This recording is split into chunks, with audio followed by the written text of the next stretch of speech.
انا هفتح لكم واحده كمان عشان دي كانت باظت مني، مش عشان انا عايزه اكل واحده تانية، لا، عشان دي باظت مني. فانا هفتح لكم واحده تانية. دي تاني واحده اهو، هنفتحها مع بعض. اللي يعرف اسمها يكتب لنا تحت في الكومنت. عايزه اقول لكم ان طعمها حلو جدا، وفعلا فيها يعني اطعم فاكهه كتير. فيلا بينا نقطعها بصوا بصوا هي بتتقطع بقى ايه ازاي. هنشيل بس البسبوسه دي كده، وهنقطعها كده، مش هنقشرها، هي بتتقطع كده. ده اللي انا اكتشفته يعني من وحدي. اوه، انه لشكل جمالي فظيع. شايفين شايفين، واو بجد، سبحان الخالق، سبحان الخالق، سبحان الخالق.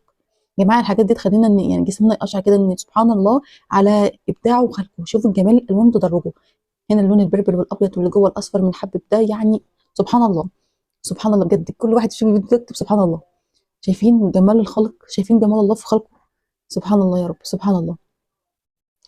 ده شكلها كده من جوه، كده فيها مادة كده من جوه كده سائلة، وفيها حبوب، حبابة كده أو بذور. ده شكلها كده، شايفين شايفين. سبحانك يا الله على جمال خلقك وإبداعك. يلا بينا بقى هندوق المرة دي صح. شايفين، بسم الله، بسم الله. امم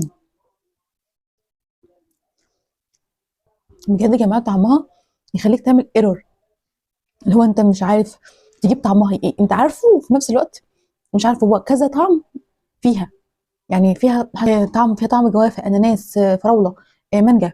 لحد الان ده اللي انا يعني استشعرته.